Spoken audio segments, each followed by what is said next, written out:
अस्सलाम वालेकुम friends, welcome to my channel dear developers. और आज की इस वीडियो में मैं आप लोगों के साथ एक्सप्लेन करूंगा टैग्स ओरिएंटेड टैग्स। तो वो टैग्स हैं ये जिसके ज़रिए से हम लोग अपने वेब पेजेस में टैग्स को शो करते हैं, ठीक है। तो let's get into the video now.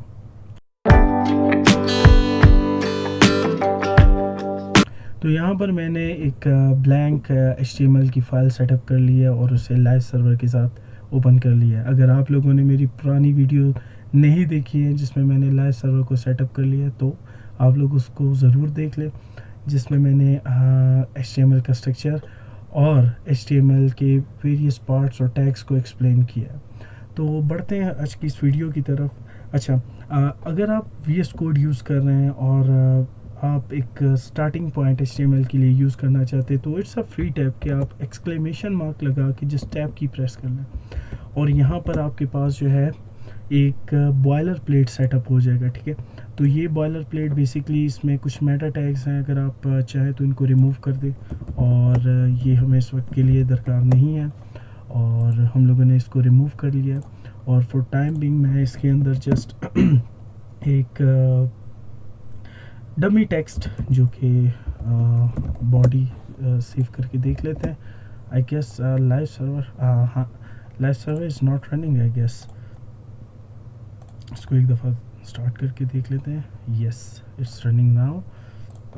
और if I have to type something in this and like ये देखें ये ऑटोमेटिकली रेंडर हो गया।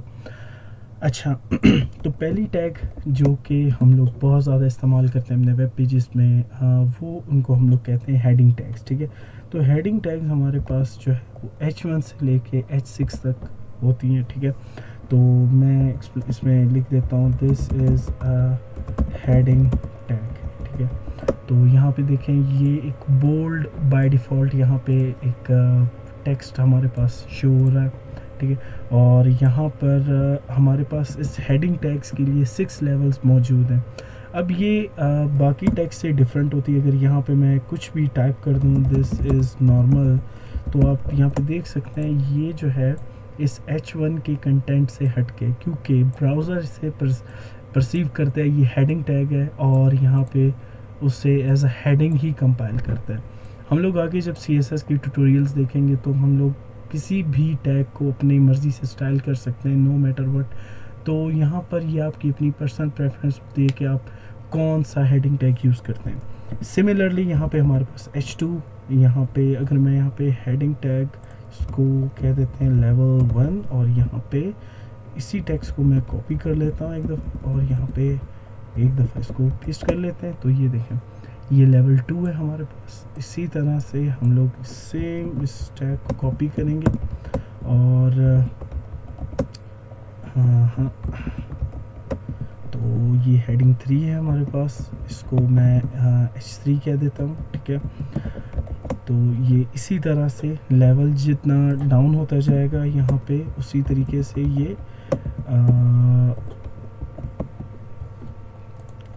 इसका फ़ॉन्ट साइज़ श्रिंक होता जा रहा है। और यहाँ पे एक H5 भी है हमारे पास, इसको भी सिमिलरली H5, ठीक है। इसको मैंने आई गेस लेवल्स चेंज नहीं किए, इसको भी चेंज कर लेते हैं लेवल 4 और यहाँ पे हमारे पास लेवल 5 आ गया। और सिमिलरली H6 तक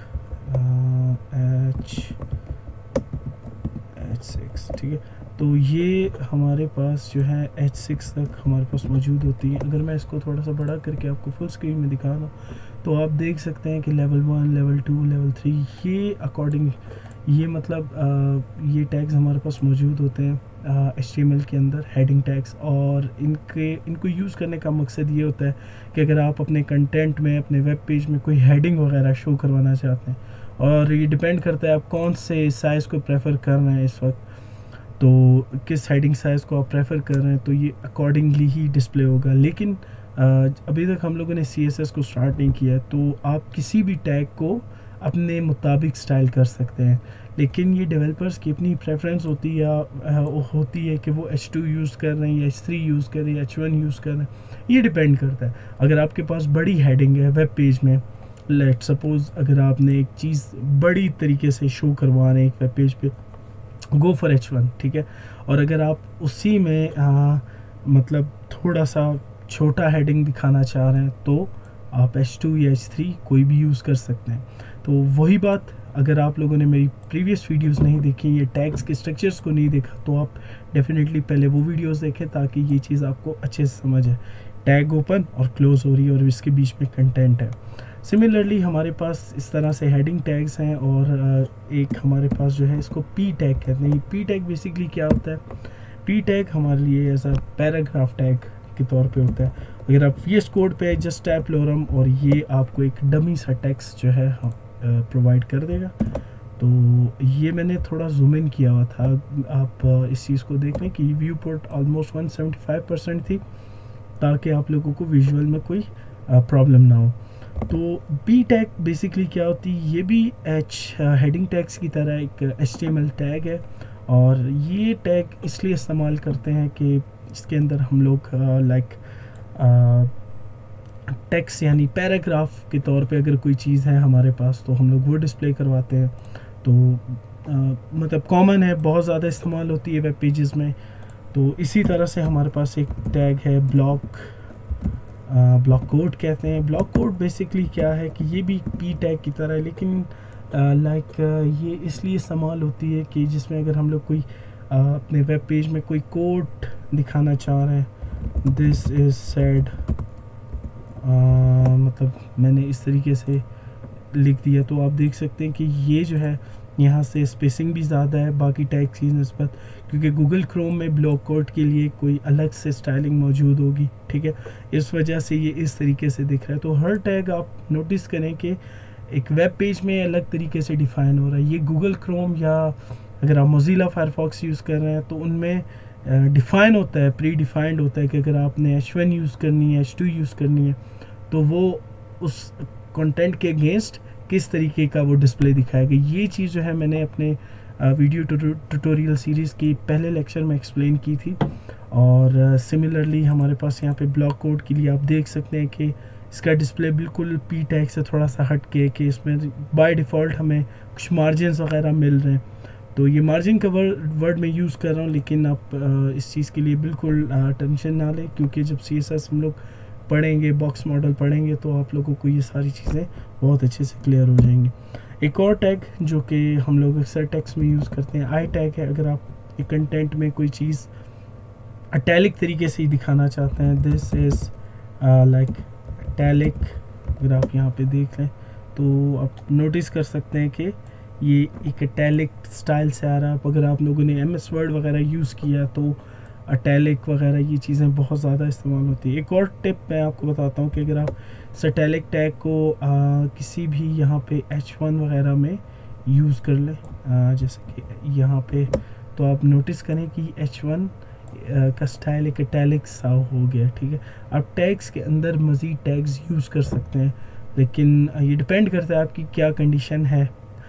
तो ये अटैलिक टैग है, ये बेसिकली क्या करेगा, आपके फ़ॉन्ट को जो है वो अटैलिक सा कर देगा, ठीक है। जो भी इस टैग के अंदर जो भी कंटेंट होगा वो कुछ इस तरीके से दिखेगा। इसी तरह से हमारे पास जो है बी टैग है। बी टैग बेसिकली किसी भी कंटेंट को बोल्ड करके दिखा देता है। दिस इज़ बोल्ड, मैं कह देता हूँ दिस इज़ बोल्ड, और यहाँ पे देख सकते हैं कि ये दिस इज़ बोल्ड, तो ये थोड़ा सा बोल्ड सा टेक्स्ट हमारे पास यहाँ पे आ चुका है।